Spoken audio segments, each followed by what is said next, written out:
बालाघाट में कांग्रेस पार्षदों ने अपनी मांगों को लेकर मोर्चा खोल दिया है। अनिश्चितकालीन सत्याग्रह पर बैठे पार्षदों ने नगरपालिका अध्यक्ष पर भेदभाव करने का आरोप लगाया है। बालाघाट में नगरपालिका अध्यक्ष पर शहरी विकास कार्यों में अनदेखी, भेदभाव और भ्रष्टाचार का आरोप लगाते हुए कांग्रेस पार्षदों ने अनिश्चितकालीन सत्याग्रह आंदोलन शुरू कर दिया। अपनी मांगों को लेकर नगरपालिका कार्यालय के सामने धरने पर बैठे पार्षदों के साथ विधायक अनुभा मुंजारे भी शामिल हुए। नेता प्रतिपक्ष योगराज कारो लल्हारे ने बताया कि 28 मार्च को परिषद की बैठक में प्रस्ताव क्रमांक 11 पारित किया था, जिसमें नगर के सभी वार्डों में विकास कार्यों का प्रस्ताव शामिल था। हालांकि 6 महीने बीत जाने के बाद भी इस प्रस्ताव पर कोई प्रक्रिया शुरू नहीं की गई। इस अनदेखी को लेकर 17 सितंबर को सीएमओ को ज्ञापन सौंपा। इसमें 2 अक्टूबर तक सभी 33 वार्डों के विकास कार्यों के लिए निविदा प्रक्रिया शुरू करने की मांग की गई थी, लेकिन नगरपालिका अध्यक्ष और सीएमओ दोनों ने इस पर ध्यान नहीं दिया। विधायक अनुभा मुंजारे ने नगरपालिका पर तीखा हमला बोला। उन्होंने कहा कि पिछले 15 सालों से भाजपा सत्ता में है, लेकिन शहर की हालत खराब है। हम जो ये सत्याग्रह धरना प्रदर्शन कर रहे हैं, ये नगर विकास को लेकर के कर रहे हैं। हमारी नगर की जनता को मूलभूत सुविधा मिले, हमारी नगर की जनता को स्वच्छ जल मिले, नाली निर्माण हो, स्वच्छता हो, इसके लिए हम ये सत्याग्रह पर बैठे हैं। आज सत्याग्रह का हमारा दूसरा दिन है और जो हमारा मुख्य मांग है, जो 28/3/2025 को परिषद की बैठक में एक सर्वसम्मति से प्रस्ताव पास किया गया था, जिसमें 33 वार्डों के निर्माण कार्य समाहित थे।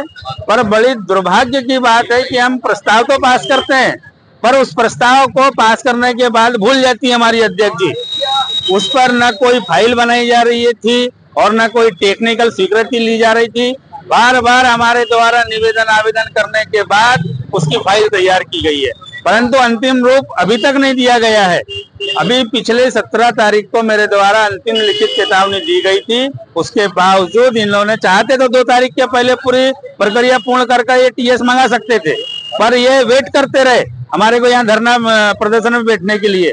ये धरना प्रदर्शन हमारे लिए नहीं है, ये हमारी व्यक्तिगत लड़ाई नहीं है। हम चूंकि यहाँ विपक्ष में बैठे हैं तो जनता की लड़ाई लड़ना हमारा अधिकार है।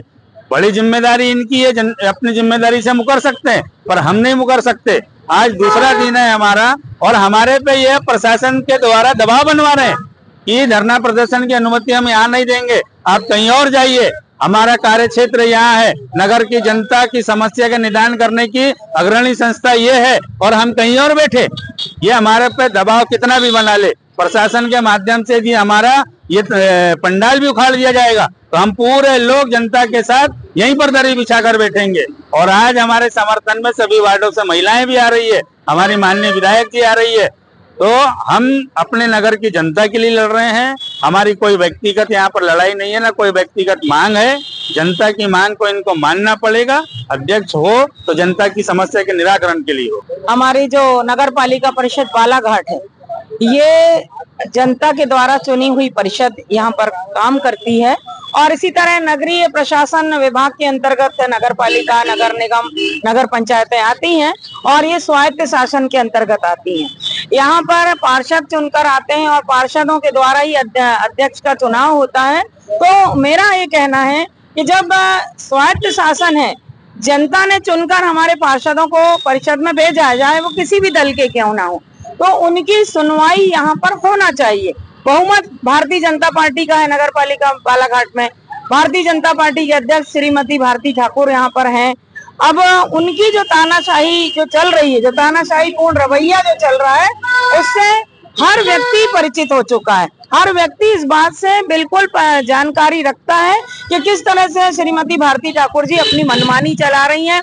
जिन पार्षदों ने उनको चुनकर अध्यक्ष की कुर्सी पर बैठाया है, उन्हीं पार्षदों की बात का अनदेखा कर रही है। वो कोई भी पार्षद अपने वार्ड के विकास की ही बात करता है और परिषद की जो बैठक होती है वो नगर सरकार की बैठक मानी जाती है, जिसमें शहर के विकास के विभिन्न जो प्रस्ताव होते हैं उसमें चर्चा होती है और बहुमत से प्रस्ताव पारित होते हैं और कुछ अगर बहुमत से नहीं भी पारित होते तो आगे के लिए रखे जाते हैं।